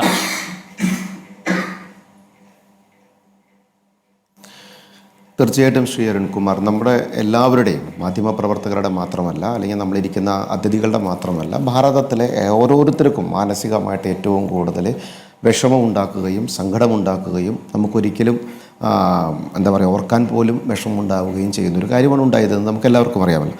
പിന്നെ അതിനകത്ത് ഇൻ്റലിജൻസ് വീഴ്ച, അതിനകത്ത് സെക്യൂരിറ്റി വീഴ്ച, ഇതൊക്കെ ഞാനോ അരുൺകുമാറോ ഈ ഇരിക്കുന്ന പാനലിലുള്ള ആരും അതിനകത്ത് മറുപടി പറയാൻ കോമ്പറ്റൻ്റ് അല്ല എന്നാണ്. കാരണം സ്വാഭാവികമായിട്ട് ഇതിൻ്റെ ഇൻറ്റേർണൽ കാര്യങ്ങളും അല്ലെങ്കിൽ സെക്യൂരിറ്റി പരമായിട്ടുള്ള കാര്യങ്ങളൊക്കെ പരിപൂർണമായിട്ട് നോക്കേണ്ടതും അത് കൃത്യമായി ചെയ്യേണ്ടതും ഒക്കെ ചെയ്യേണ്ട വിഭാഗമാണ്. അതൊന്നും അത്ര പരസ്യമായിട്ടുള്ള കാര്യങ്ങളുമല്ല. അപ്പോൾ സ്വാഭാവികമായിട്ട് അത് അന്വേഷിക്കേണ്ട വിഭാഗം അന്വേഷിക്കട്ടെ, അതിലെന്താണ് അവർ തീരുമാനമെടുത്തതെന്ന് കൃത്യമായിട്ട് അവർ നോക്കട്ടെ. നമുക്കിത് പുറമേ എന്നുള്ള അറിവുകളാണ്. ഇപ്പോൾ ഞാൻ തൊട്ട് മുമ്പ് ലെഫ്റ്റനന്റ് ജനറലായിട്ടുള്ള ഫിലിപ്പ് കാമ്പോസ്, അദ്ദേഹത്തിൻ്റെ ഒരു റൈറ്റപ്പ് മനോരമയിൽ വന്നിരുന്നു. കൃത്യമായിട്ട് അദ്ദേഹം പറയുന്നുണ്ട്, ഇതൊരു സുരക്ഷാ വീഴ്ചയല്ല. സ്വാഭാവികമായിട്ട് ഇങ്ങനെയുള്ളൊരു സ്ഥലത്ത് സുരക്ഷ ഒരുക്കി നിൽക്കുന്ന ശൈലിയല്ല പിന്തുടരുക. അത് ജനങ്ങളിൽ തെറ്റായ ധാരണ ഉണ്ടാക്കുന്ന അടിസ്ഥാനത്തിൽ തന്നെ അവിടുത്തെ സാഹചര്യങ്ങളനുസരിച്ച് വർഷങ്ങളായിട്ടുള്ള മാറ്റങ്ങൾക്ക് അനുസൃതമായി തന്നെ ചില സാഹചര്യങ്ങളുടെ രീതികളെടുക്കും. അതിൻ്റെ അടിസ്ഥാനത്തിലാണ് ഉണ്ടായത്. കൃത്യമായിട്ട് അദ്ദേഹത്തിൻ്റെത്. ശോഭന K നായർ, അവരുടെ ഒരു റിപ്പോർട്ട് ഹിന്ദുവിലുണ്ടായിരുന്നു. അവരും ആർട്ടിക്കിളിൽ കൃത്യമായിട്ട് എഴുതിയിട്ടുണ്ട് അതിൻ്റെ കാര്യങ്ങളിൽ. അവർ തന്നെ പറയുന്നത് തുറന്നു കൊടുത്ത് 2 ദിവസം മുൻപാണ്. അത് ചില കാര്യങ്ങൾ അറിയിച്ചിട്ടില്ല എന്നുള്ളതൊക്കെ അവിടെ നമ്മൾക്ക് എടുക്കുന്നുണ്ട്. പക്ഷെ അതൊന്നും സംസാരിക്കാവുന്നതോ അല്ലെങ്കിൽ അതിലേക്കൊന്നും പോകേണ്ടതായിട്ടുള്ള സമയമല്ല. നമ്മളൊരിക്കലും വീട് കത്തുമ്പോൾ അല്ലെങ്കിൽ പുര കത്തുമ്പോൾ വാഴ വിട്ടുക എന്ന് പറയപ്പെടുന്ന കോൺഗ്രസിൻ്റെയോ അല്ലെങ്കിൽ ചില ഇടതുപക്ഷ നേതാക്കളുടെയോ ഒന്നും നിലപാടുകളോട് എനിക്ക് യോജിക്കാൻ സാധിക്കില്ല. അരുൺകുമാറും യോജിക്കുമെന്ന് എനിക്ക് വിശ്വസിക്കുന്നില്ല. അപ്പോൾ ഇന്ന് കർണാടകയിലൊരു മന്ത്രി പറഞ്ഞത് നിങ്ങൾ കേട്ടില്ല? എത്രത്തോളം മോശകരമാണ് കർണാടകയിലൊരു മന്ത്രി പറഞ്ഞത്. ആ മനോനില തെറ്റിയത് കൊണ്ടാണ് ആ മരിച്ച അദ്ദേഹത്തിൻ്റെ ശിമോഗയിലുള്ള ഭാര്യയ്ക്ക് അങ്ങനെ തോന്നിയത്. ഇത് ജാതി ചോദിച്ചു അല്ലെങ്കിൽ അത് മറ്റേ കലിമയെല്ലാം പറഞ്ഞു എന്നൊക്കെ മനോനില തെറ്റിയതുകൊണ്ടാണ് തോന്നിയത് എന്നൊക്കെ പറയപ്പെടുന്നൊരു ശൈലിയിലേക്ക് പോകുന്നു. റോബർട്ട് വദ്ര പറഞ്ഞത് നിങ്ങൾ കേട്ടില്ലേ? എന്താണ് അദ്ദേഹം പറഞ്ഞത്? എന്ത് മോശത്തരമാണ് ഒരു നാടിനെ അനുഭവിച്ച ഈ വിഷമത്തിൽ അദ്ദേഹത്തിൻ്റെ മറുപടി ഉണ്ടായിരുന്നത്. അപ്പോൾ ഇതിനെയൊക്കെ കൊണ്ടെത്തിക്കാൻ ശ്രമിക്കുന്ന ശൈലി നമ്മൾ കൃത്യമായി പഠിക്കേണ്ടതുണ്ട്. അതൊക്കെ രാഷ്ട്രീയമായിട്ട് എടുക്കേണ്ട ഒരു ശൈലിയല്ല ഇപ്പോൾ എന്നുള്ളത്. അല്ലെങ്കിലും ഈ ഇന്ത്യ മഹാരാജ്യം നേരിടുന്ന ഏറ്റവും വലിയ പ്രശ്നമാണ് ഈ മരുമക്കളുടെ രാഷ്ട്രീയം കൊണ്ട് വലിയ ശല്യമാണ്. അത് ഈ ഭാരതത്തിൽ മൊത്തമായിട്ടാണെങ്കിലും കേരളത്തിലൊക്കെ അത് അനുഭവിച്ചു കൊണ്ടിരിക്കുന്നുണ്ടല്ലോ. അതേപോലെ തന്നെയാണ് ഇന്ത്യൻ നാഷണൽ കോൺഗ്രസിൻ്റെ ഒരു റീട്വീറ്റ് ചെയ്തിട്ടുണ്ടായിരുന്ന പാകിസ്ഥാൻ്റെ ഒരാൾ, അത് അരുൺകുമാർജിയുടെ ശ്രദ്ധയിൽപ്പെട്ടിട്ടുണ്ടാവും. ഇങ്ങനെയൊക്കെ ഒരു രീതിയിൽ ഒരു സർക്കാർ ഒരു വിഷയത്തെ മുന്നിൽ കാണുമ്പോൾ ഭാരതത്തെ ഒന്നായി പിടിച്ചുകൊണ്ട് നമ്മൾ തീവ്രവാദത്തിന് മതമില്ല എന്നൊക്കെ നമ്മൾ സംസാരിച്ചു ഒരുമിച്ച് നിന്ന് നമ്മുടെ നാട്ടിലെ സഹോദരന്മാരാണ് നഷ്ടപ്പെട്ടിരിക്കുന്നത് എന്ന കൃത്യമായ ബോധ്യത്തോടു കൂടി തന്നെ ഈ തീവ്രവാദികൾക്ക് നേരെ ശക്തമായിട്ടുള്ള തിരിച്ചടി കൊടുക്കുന്നതിന് വേണ്ടി പ്രവർത്തിക്കുന്ന സമയത്ത് അവിടെ സൈനികരെ കുറച്ചു, അല്ലെങ്കിൽ സൈനികരുടെ എണ്ണം കുറച്ചു. സ്വാഭാവികമായിട്ട് സൈനികരുടെ എണ്ണം കുറച്ചു ഒരു ആക്ഷേപം 2 ദിവസം മുൻപുണ്ടായി. അത് എണ്ണം കുറയ്ക്കുന്നതിനുമായി പൊതുവെ സൈന്യത്തിൻ്റെ എണ്ണം ലോകരാജ്യങ്ങളിൽ തന്നെ കുറച്ച് വരുന്നത് അതിൻ്റെ ടെക്നോളജി അപ്പുറത്ത് കൂടുന്നുള്ളത് കൊണ്ടാണ്, അല്ലാണ്ട് ഇവിടുത്തെ സെക്യൂരിറ്റി വിഷയമായി കുറയ്ക്കുന്നതല്ല. അപ്പോൾ ഈ വിഷയങ്ങളൊക്കെ പ്രതലത്തിൽ ചർച്ച ചെയ്തുകൊണ്ട് അതൊരു ഭരണകൂടത്തിന് വിരുദ്ധമായി പ്രവർത്തിക്കുന്ന ഒരു ശൈലിയിലേക്ക് ഇൻഡയറക്റ്റ്ലി കൊണ്ടുപോയി പിൻ ചെയ്യുന്നൊരു സ്വഭാവ ശൈലി പല രാഷ്ട്രീയ നേതാക്കന്മാരും, എല്ലാ രാഷ്ട്രീയ പാർട്ടിയും എന്ന് ഞാൻ പറയുന്നില്ല, പല രാഷ്ട്രീയ നേതാക്കന്മാരും ഒരു പൊളിറ്റിക്കൽ ഗിമ്മിക്ക് കാണിക്കുന്നുണ്ട്. അതൊക്കെ അവിടെ നിൽക്കട്ടെ. പക്ഷെ നമുക്കൊരു കാര്യം അരുൺകുമാർ, നമ്മൾ ഒറ്റക്കൈയായി അല്ലെങ്കിൽ ഒറ്റക്കെട്ടായി നിന്ന് നേരിടുന്ന ഒരു വിഷയമാണ് നമ്മുടെ ഭാരതത്തിലെ നമ്മുടെ സഹോദരന്മാരോട് ഈ പാകിസ്ഥാനിലെ ഭരണകൂടം അറിഞ്ഞുകൊണ്ട് തന്നെ, കൃത്യമാണല്ലോ, അറിഞ്ഞുകൊണ്ട് തന്നെ 30 വർഷമായിട്ട് ഇവരെ തീറ്റിപ്പോറ്റുന്നുണ്ട് എന്ന് അവർ തന്നെയാണല്ലോ റിപ്പോർട്ട് പറഞ്ഞത്. നമ്മൾ ആരോപിച്ച കാര്യം ഇവർ കൃത്യമായിട്ട് അത് സമ്മതിച്ചിരിക്കുന്നു എന്നുള്ളതാണ്. അവരുടെ ഓരോ നേതാക്കന്മാരുടെയും വരികൾ എടുത്ത് പരിശോധിക്കുമ്പോൾ അവരുടെ ഇന്ത്യ വിരുദ്ധതയും ഇന്ത്യയെ നശിപ്പിക്കണമെന്നുള്ള അജണ്ടയും തീവ്രവാദ സംവിധാനങ്ങളെ അവർ എത്രത്തോളം പുൽകുന്നു എന്നുള്ളതും നമുക്ക് കൃത്യമായി മനസ്സിലാക്കുന്നുണ്ട്. അവിടെ നമ്മൾ എന്താണ് ചെയ്യേണ്ടത്? അവിടെ രാഷ്ട്രീയത്തിൻ്റെ ആശയം നോക്കാതെ, രാഷ്ട്രീയത്തിൻ്റെ നിറം നോക്കാതെ, കൊടി നോക്കാതെ കൃത്യമായി ഒരുമിച്ച് നിന്ന് പോരാടാനുള്ളൊരു ശൈലിയാണ് നമ്മൾ തീരുമാനിക്കേണ്ടത്. കൃത്യമായിട്ട് അതിനെ കൈകാര്യം ചെയ്യാൻ പ്രാപ്തിയുള്ളൊരു സർക്കാർ ഭാരതത്തിലുണ്ട് എന്നുള്ളത് നമുക്ക് എല്ലാവർക്കും അറിയാവുന്നതാണ്. ആ സർക്കാർ അത് കൈകാര്യം ചെയ്തോളും. സർക്കാരിൻ്റെ വിവിധ സെക്ടറുകൾ അതിനനുസരിച്ച് പ്രവർത്തിച്ചുകൊണ്ട് അത് ഏത് രീതിയിലാണ് ചെയ്യേണ്ടത് എന്നുള്ളത് അവർ തീരുമാനം. ഇപ്പോൾ ഓൾ പാർട്ടി മീറ്റിംഗ് നടത്തി, അതിൻ്റെ റിപ്പോർട്ടുകൾ എന്ന് പറഞ്ഞു. ഓൾ പാർട്ടി മീറ്റിംഗിലെ റിപ്പോർട്ടുകളൊന്നും ഔദ്യോഗികമായി പുറത്തു വന്നിട്ടില്ല. അതിനകത്ത് ഓരോ കാര്യങ്ങളങ്ങ് വിളിച്ചു പറയുകയാണ്, എന്നിട്ട് അത് പ്രതലത്തിൽ ചർച്ചയാക്കുകയാണ്. ഈ ചർച്ചയാക്കുന്നത് ഒരു വിഘടന സ്വഭാവത്തിൻ്റെ ഭാഗമാണ്. ഇവിടെ നമ്മൾ ശ്രദ്ധിക്കേണ്ട ഒരു കാര്യം, സ്ലീപ്പിംഗ് സെല്ലുകൾ നമ്മുടെ നാട്ടിലടക്കമുണ്ട് എന്നുള്ള യാഥാർത്ഥ്യമാണ്. അവിടെയൊക്കെ നമ്മൾ നിരീക്ഷണം ശക്തമാക്കേണ്ടതുണ്ട്. ഭാവിയിൽ എന്ന് തോന്നുന്നു. ഇതിൽ കൃത്യമായിട്ടും ഭീകരവാദികളെ ലിസ്റ്റ് ചെയ്യാനുള്ള ഒരു അധികാരം ആർമിക്ക് കൊടുത്തിട്ടുണ്ട്. അതിനെ തുടർന്ന് 4ഓളം വീടുകൾ ഇന്ന് മാത്രം തകർത്തിട്ടുണ്ട്. അതിർത്തി മേഖലയിൽ ഭീകരരെന്ന് കൃത്യമായി മനസ്സിലാക്കിയവരുടെ വീടുകൾ പോലും തകർത്തുകൊണ്ടാണ് ഇന്ത്യൻ സേനയുടെ അവിടെ തിരിച്ചടി ഉണ്ടാവുന്നത്. പക്ഷേ എൻ്റെ ചോദ്യം, ഇപ്പോഴും പഹൽഗാമിൽ ഏറ്റവും ഒടുവിൽ വരുന്ന വാർത്ത, പഹൽഗാമിൽ ടൂറിസം തുറന്നു കൊടുത്തിരിക്കുന്നു എന്നുള്ളതാണ്. ബൈസലൻ വാലിയിലേക്കൊക്കെ ഒരുപക്ഷെ നാളെ മുതൽ വീണ്ടും വിനോദസഞ്ചാരികൾ എത്തും. അവിടെ എത്തുന്ന വിനോദസഞ്ചാരികളുടെ എണ്ണത്തിൽ നേരിയ കുറവുണ്ട്. മാത്രമല്ല പഹൽഗാമിലൊന്നും ഇന്നലെയൊന്നും ടൂറിസ്റ്റുകൾ എത്തിയിട്ടേ ഇല്ല. നമ്മുടെ റിപ്പോർട്ടർമാർ അവിടെ തുടരുന്നുണ്ട്. പക്ഷേ ഇപ്പോഴും ഇവരെ ആ പൈൻ ഫോറസ്റ്റുകൾക്കിടയിൽ തിരഞ്ഞുകൊണ്ടിരിക്കുകയാണ് എന്നുള്ളതൊരു ആശങ്ക ഉണ്ടാക്കുന്നില്ലേ? ചുരുങ്ങിയ പക്ഷം ഇവരെയെങ്കിലും നമുക്ക് നേരിടാൻ കഴിഞ്ഞിരുന്നുവെങ്കിൽ കുറച്ചുകൂടി ഒരു ആത്മവിശ്വാസം അവിടെ എത്തുന്ന ടൂറിസ്റ്റുകൾക്ക് ഉണ്ടാകുമായിരുന്നു. ഇത് കാശ്മീർ കുറച്ചു കാലമായി അനുഭവിച്ചു വന്ന ഒരു സുരക്ഷയ്ക്ക് നേരെയുള്ള വെല്ലുവിളി എന്ന തരത്തിൽ ഒരു ഭീതി ഉണ്ടാക്കിയിട്ടില്ലേ ഉല്ലാസ് ബാബു? ഈ 3 പേരെ ഇനിയും പിടിക്കാൻ, അല്ലെങ്കിൽ 4 പേരെ ഇനിയും പിടിക്കാൻ കഴിയാത്തത്, 3 പാകിസ്ഥാൻ വംശജരും, ഒരാൾ ഇന്ത്യയിൽ നിന്ന് പാകിസ്ഥാനിലേക്ക് പോയി പൗരനായി പിന്നീട് തിരിച്ച് ഇന്ത്യയിലെത്തി മിലിറ്റൻസിന് നേതൃത്വം നൽകിയ ആളുമാണ്. മൊത്തം 4 പേരാണ്. അപ്പോൾ ഇവരെ പിടികൂടാൻ സാധിക്കാത്തത് ടൂറിസ്റ്റുകളുടെ മേൽ ഒരു വല്ലാത്ത ഭീതി ഉണ്ടാക്കിയിട്ടില്ലേ? നോക്കൂ അരുൺകുമാർ, ഇവരെ പിടികൂടാൻ സാധിക്കാത്തത് നമ്മുടെ ദൗർബല്യമല്ല. സ്വാഭാവികമായിട്ട് ഇവരെ പിടികൂടാൻ ശ്രമിക്കുകയും ഇവരെ 100% അവരെ നരേന്ദ്രമോദിജി തന്നെ കൃത്യമായിട്ട് പറഞ്ഞല്ലോ, അവർ അടിവേരിലേക്ക് ഞാൻ പോകുമെന്ന് പറഞ്ഞിട്ടുണ്ടെങ്കിൽ അവർ പിടികൂടിയിരിക്കും. പക്ഷേ സ്വാഭാവികമായിട്ട് അവർ എവിടെ ഇരിക്കുന്നു, അല്ല അവർ ഏത് വഴിയൊക്കെ രക്ഷപ്പെട്ടിരിക്കുന്നു, അവർ ആരവർക്ക് സംരക്ഷണം കൊടുക്കുന്നു, ആ സംരക്ഷണം കൊടുക്കുന്ന റൂട്ടുകളെല്ലാം കൃത്യമായിട്ട് നോക്കിയിട്ടും പഠിച്ചിട്ടും കണ്ടെത്തിയിട്ടും അവിടെ എത്തപ്പെട്ടിട്ടുമാണല്ലോ അവരെ പിടിക്കാൻ. അത് സ്വാഭാവികമായിട്ട് സർക്കാരിൻ്റെ പരിപൂർണമായി സജ്ജമായിട്ടുള്ള സേന തന്നെ അത് കൃത്യമായി ചെയ്തോളും. പിന്നെ ടൂറിസ്റ്റുകളെ സംബന്ധിച്ചിടത്തോളം നമുക്കറിയാമല്ലോ, കഴിഞ്ഞ വർഷവും അതിൻ്റെ തൊട്ട് മുൻപത്തെ വർഷവും ഈ വർഷവും ഒക്കെ കാശ്മീരിലേക്ക് യാത്ര പോവുക എന്ന് പറയപ്പെടുന്നത് വളരെ സന്തോഷകരമായിട്ട് നമ്മളെല്ലാവരും യാത്ര പോയിരുന്നു. എത്ര ടൂറിസ്റ്റുകളാണ് അവിടെ പോയത്? അവിടുത്തെ ജീവിത സാഹചര്യങ്ങൾ, വിദ്യാഭ്യാസ സാഹചര്യങ്ങൾ, സാമ്പത്തിക മേഖല, അവിടുത്തെ ബിസിനസ് മേഖല, അവിടുത്തെ ആ നാടിൻ്റെ മൊത്തം അവസ്ഥകൾ തന്നെ എല്ലാം കൊണ്ടും വളരെ മാറ്റം വന്ന് അവരെല്ലാവരും സന്തോഷമായി കൊണ്ട്, അതുകൊണ്ടാണല്ലോ ഇവരൊക്കെ ചിന്തിച്ചതിൻ്റെ അപ്പുറത്ത് ജനങ്ങൾ ഈ ഈ പാകിസ്ഥാൻ ടെററിസത്തിനോട്, ഈ ഭീകരവാദത്തിനോട്, ഈ മതം ചോദിച്ചിട്ടുള്ള ഭീകരവാദത്തിനോട് പോലും പരിപൂർണമായിട്ട് എതിർപ്പ് ആ നാട് ഉളവാക്കിയത്. അവിടുത്തെ മുഖ്യമന്ത്രി ആയാലും അവിടുത്തെ പ്രതിപക്ഷ സംവിധാനങ്ങളായാലും എല്ലാവരും പരിപൂർണമായിട്ട് തന്നെ ഇത്രയും കാലമായിട്ട് കേന്ദ്ര സർക്കാർ എടുത്ത നടപടികൾ തെറ്റാണെന്ന് ഒരു കാരണവശാലും പറഞ്ഞിട്ടില്ല. നോക്കൂ, കൃത്യമായിട്ട് പറയുകയാണെങ്കിൽ ഈ പഠാൻകോട്ട് വിഷയം കഴിഞ്ഞതിന് ശേഷം റിപ്പോർട്ട് സബ്മിറ്റ് ചെയ്ത ആളുടെ പേരെയാണ് ജനറൽ ഫിലിപ്പ് കാമ്പോസ് എന്ന് പറഞ്ഞത്. അദ്ദേഹത്തിൻ്റെ റിപ്പോർട്ടിൽ പറഞ്ഞിട്ടുള്ള 90% കാര്യങ്ങളും 99% കാര്യങ്ങളും നടപ്പിലാക്കി കൊടുത്തിട്ടുണ്ട്. മധുക്കർ കമ്മിറ്റി എന്ന് പറയപ്പെടുന്ന ആഭ്യന്തര സെക്രട്ടറി ആയിരുന്ന അദ്ദേഹത്തിൻ്റെ അദ്ദേഹം പറഞ്ഞിട്ടുണ്ട് എന്താണ്, കൃത്യമായിട്ട് അദ്ദേഹത്തിൻ്റെ റെക്കമെൻഡേഷൻസ് പരിപൂർണമായിട്ട് കേന്ദ്ര സർക്കാർ നടപ്പിലാക്കിയിട്ടുണ്ട്. കേന്ദ്ര സർക്കാരിനെ സംബന്ധിച്ചിടത്തോളം കാശ്മീർ എന്ന് പറയപ്പെടുന്ന പ്രദേശത്ത് പരിപൂർണമായിട്ട് ടൂറിസം മേഖലയിൽ 100% ജനങ്ങൾ വന്നുകൊണ്ട് സമാധാനത്തോടെ തിരിച്ചു പോയിക്കൊണ്ട് ആ നാടിനെ കൈപ്പിടിച്ചുയർത്തുന്ന പ്രവൃത്തി തന്നെയാണ് ബഹുമാനനായിട്ടുള്ള നരേന്ദ്രമോദി സർക്കാർ കൃത്യമായി നടപ്പിലാക്കിക്കൊണ്ടിരിക്കുന്നത്. അവിടെ അശാന്തി പരത്തണമെന്നും അവിടെ സമാധാനാന്തരീക്ഷം നിലനിൽക്കരുതെന്നും അത് ഒരു തരത്തിലും അംഗീകരിക്കാൻ സാധിക്കില്ല എന്നും പാകിസ്ഥാനിലെ തീവ്രവാദി സംഘം, അവരെ പാലൂട്ടി വളർത്തുന്ന ഭരണകൂടം, അവർക്കെല്ലാ സംരക്ഷണം കൊടുക്കുന്ന സൈനിക മേധാവി എന്ന് പറയപ്പെടുന്ന വൃത്തികെട്ട മനുഷ്യനടക്കമുള്ള ആളുകൾ ഈ ഭാരതത്തിനെ തകർക്കാനും ഭാരതത്തിൻ്റെ സമാധാനാന്തരീക്ഷം തകർക്കാനും ഇവിടുത്തെ മതത്തെ തകർത്തുകൊണ്ട് ഇവിടുത്തെ മതേതരത്വത്തെ തകർക്കാനും വേണ്ടി നടത്തിയ പ്രവർത്തനം, ആ പ്രവർത്തനം കൃത്യമായി പറഞ്ഞില്ലേ, എൻ്റെ ഭാരതത്തിൻ്റെ ആത്മാഭിമാനത്തെ ചോദ്യം ചെയ്യുന്ന വിഷയത്തിൽ പാകിസ്ഥാൻ നടപടിയെടുത്താൽ ഏതറ്റം വരെ പോയിട്ടും ഞങ്ങൾ അവരോട് കൃത്യമായിട്ട് തന്നെ മറുപടി കൊടുത്തിരിക്കുമെന്ന് പറഞ്ഞിട്ടുള്ളത് ഞാനോ അരുൺകുമാറുള്ള ഭാരതത്തിൻ്റെ പ്രധാനമന്ത്രി. ഇപ്പോൾ ഏറ്റവും ഒടുവിൽ വരുന്ന ഒരു വാർത്ത, ജനറൽ ആസിം മുനീറിന്റെ കുടുംബത്തെ അസീം മുനീർ ഇപ്പോൾ ലണ്ടനിലേക്ക് കയറ്റി അയച്ചിരിക്കുന്നു, ഒരു സ്വകാര്യ വിമാനത്തിൽ കയറ്റി അയച്ചിരിക്കുന്നു. പല ഈ പാകിസ്ഥാനിലെ മന്ത്രിമാരും അവരവരുടെ കുടുംബാംഗങ്ങളെ വിദേശത്തേക്ക് സുരക്ഷിതമായി പാർപ്പിക്കുകയാണ്. പലരും പാകിസ്ഥാൻ വിട്ടു പോകുന്നുണ്ട്. ഇവരൊക്കെ ഭയക്കുന്നുണ്ട്, ഏതു നിമിഷവും ഒരു ആക്രമണം പാകിസ്ഥാൻ്റെ അതിർത്തി കടന്നു വരാൻ സാധ്യതയുണ്ട്. ഒരുപക്ഷെ ഏതെങ്കിലും തരത്തിൽ സൈനിക ഹെഡ്ക്വാർട്ടേഴ്സിനെ ആയിരിക്കില്ല ഇന്ത്യ ആക്രമിക്കുക, ഭീകരവാദ കേന്ദ്രങ്ങളെ ആയിരിക്കാം എന്നുള്ളതാണ്. പക്ഷേ പാകിസ്ഥാനിൽ മൊത്തം ഒരു ഭീതിതമായൊരു അന്തരീക്ഷം ഉണ്ടാകുന്നുണ്ട്. അതേസമയം പാകിസ്ഥാൻ മാധ്യമങ്ങൾ നമ്മൾ ശ്രദ്ധിക്കുകയാണെങ്കിൽ ഇന്ത്യക്ക് വലിയ തിരിച്ചടി കൊടുത്തു എന്ന മട്ടിലുള്ള പ്രചരണമാണ് നടത്തുന്നത്. ഇന്ത്യ സ്റ്റേജ് ചെയ്ത ഒന്നാണ്. ഇപ്പം ഷഹീദ് അഫ്രീദി കളിക്കാരൻ തന്നെ ഇപ്പോൾ പറഞ്ഞിരിക്കുന്നത് ഈ പറയത്തക്ക രീതിയിൽ പാകിസ്ഥാനിലെ തെളിവുകൾ വ്യക്തമാക്കാൻ പറ്റിയ പങ്കാളിത്തം വ്യക്തമാക്കാൻ പറ്റിയ തെളിവുകളൊന്നും ഇന്ത്യയുടെ പക്കലില്ല എന്നാണ്. പാകിസ്ഥാനിൽ ഇത് യഥാർത്ഥത്തിൽ പാകിസ്ഥാനിലെ മീഡിയ നോക്കുന്ന സമയത്ത് പാകിസ്ഥാനിൽ ഈ ഭീതി കാണുന്നില്ല. എന്നാൽ പാകിസ്ഥാനിലെ സൈനിക നീക്കങ്ങൾ കാണുന്ന സമയത്ത് അവർ വളരെ ഡെസ്പറേറ്റാണ്, വളരെ ഭീതിതമായൊരു സാഹചര്യം പാകിസ്ഥാനിലുണ്ട് എന്ന് നമ്മൾ മനസ്സിലാക്കുകയും ചെയ്യുന്നുണ്ട്.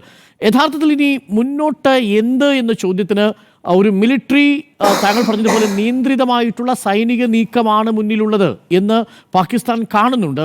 അതൊരു പക്ഷേ ഒരു ഓൾ ഔട്ട് വാറിലേക്ക് പോയില്ലെങ്കിലും കനത്ത തിരിച്ചടിയാവും പാകിസ്ഥാൻ എന്നുള്ളത് പാകിസ്ഥാനിലെ മന്ത്രിമാർ ഭയക്കുന്നുണ്ട്. അതാണോ ഈ ഡെസ്പറേറ്റ് ആയിട്ടുള്ള പ്രതികരണങ്ങൾ വരുന്നത്? റെയിൽവേ വകുപ്പ് മന്ത്രി, പ്രതിരോധ വകുപ്പ് മന്ത്രി, ഏറ്റവും ഒടുവിൽ സംസാരിച്ചത് പ്രധാനമന്ത്രി, അതേപോലെ ആർമി ജനറലിൻ്റെ പ്രസംഗം, വളരെ പ്രകോപനപരമായ പ്രസംഗങ്ങളാണ് പലതും.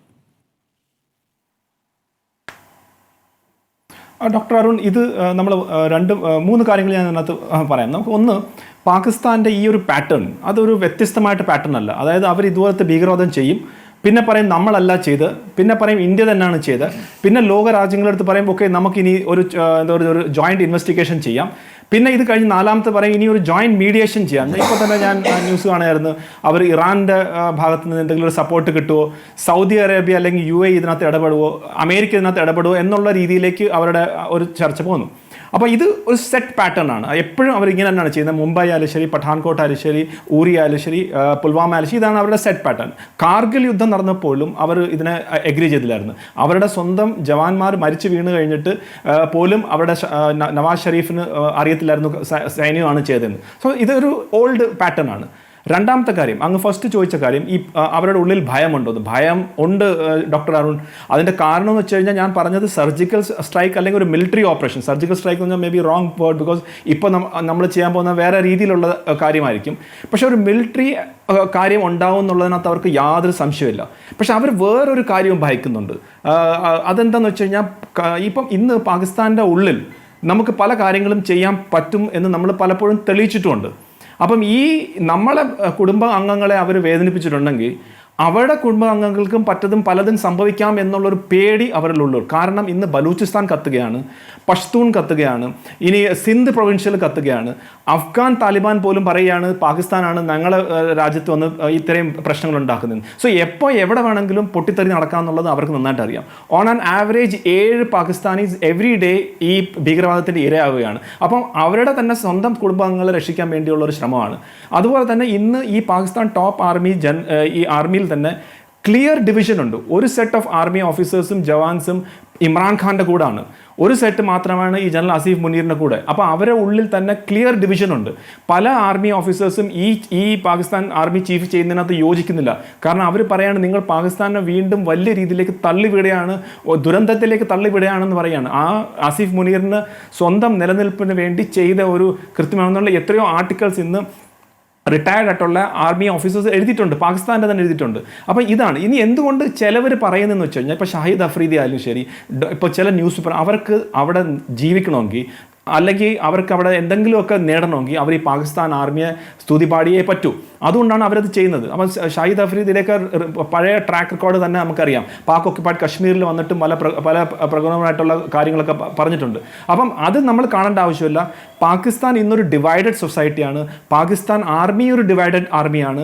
അതിൻ്റെ ഫോൾട്ട് ലൈൻസിനെ എക്സ്പ്ലോയിറ്റ് ചെയ്യും എന്നാണ് എനിക്ക് തോന്നുന്നത്. അതുകൊണ്ടാണ് ഇവരെയൊക്കെ മാറ്റുകയൊക്കെ ചെയ്യുന്നത്. തീർച്ചയായിട്ടും ഒരു വൺ ഡയമെൻഷനിൽ മാത്രമല്ല പല ഡയമെൻഷനിലും ചെയ്യാനുള്ള കെൽപ്പ് ഇന്ന് ഇന്ത്യക്കുണ്ട്.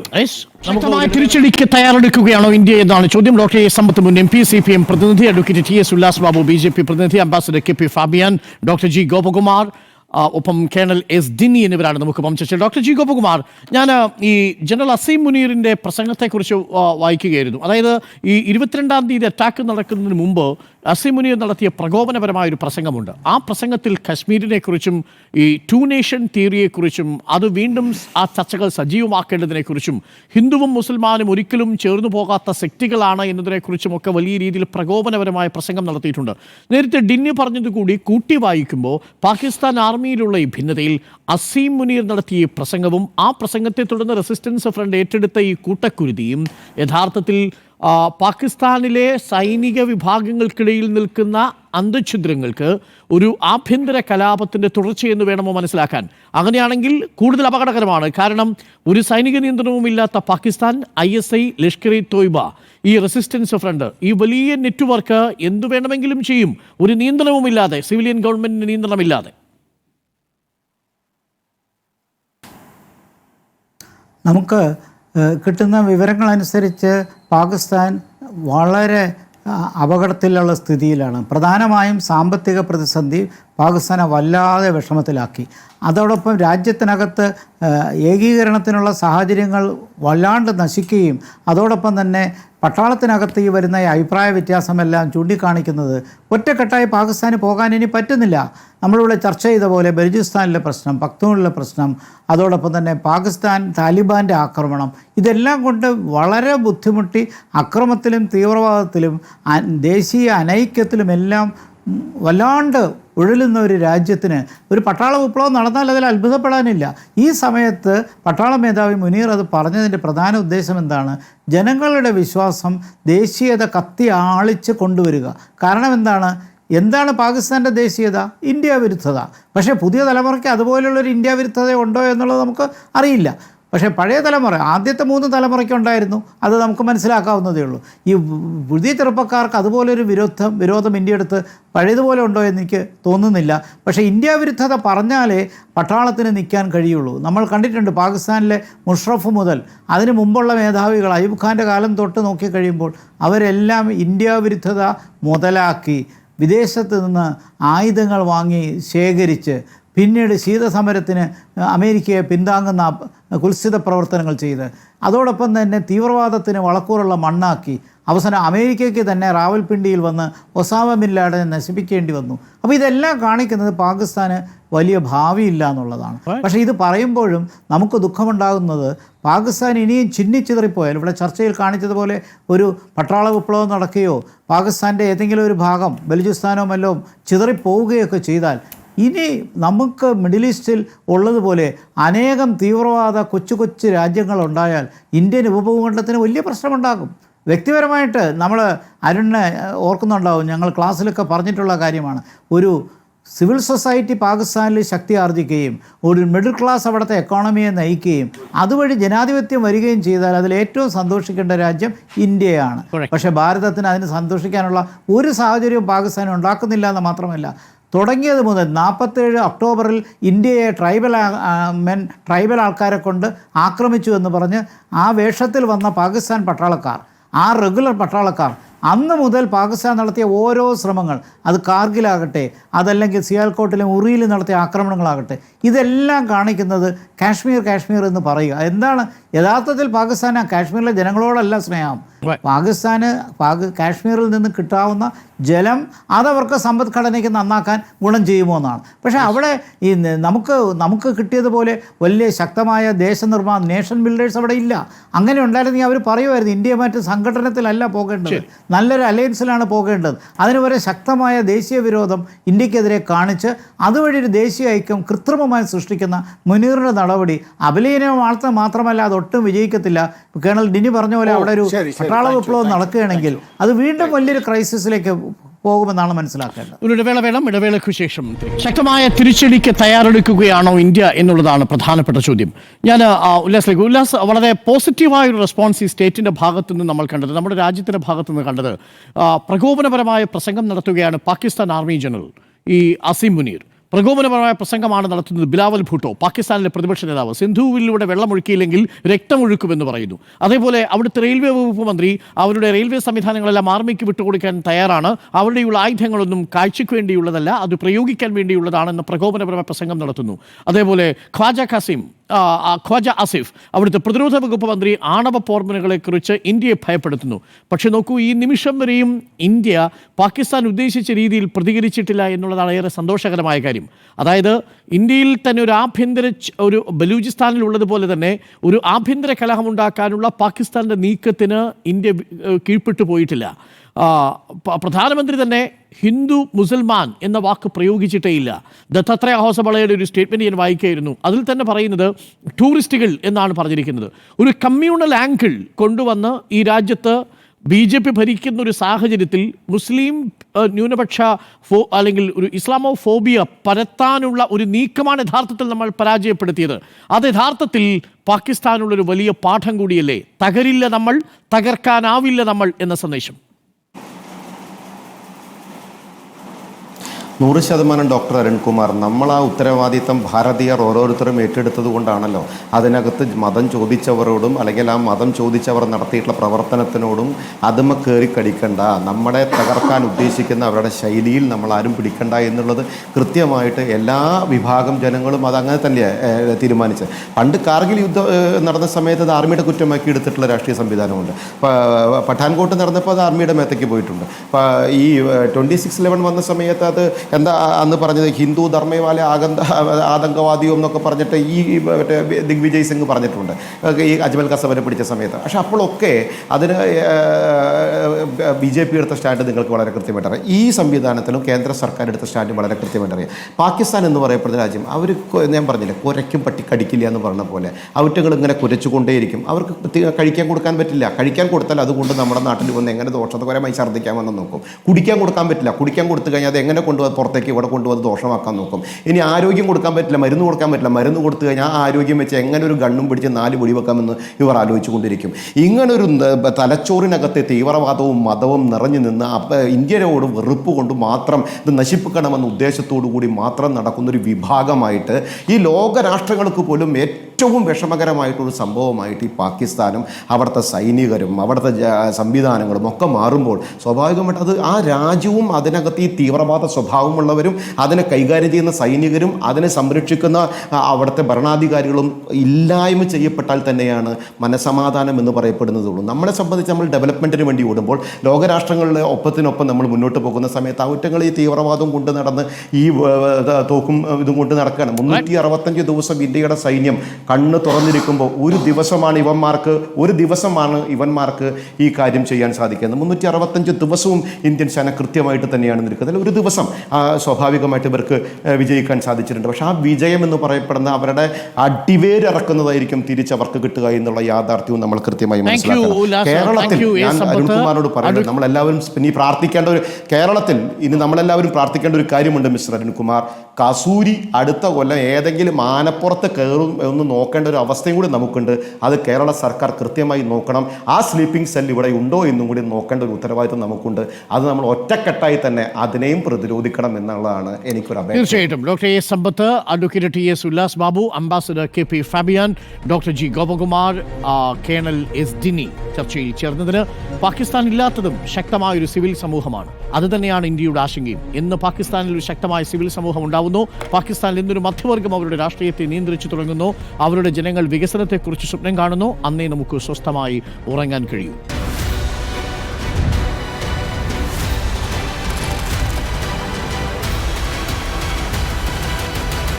Debate with Dr. Arun Kumar.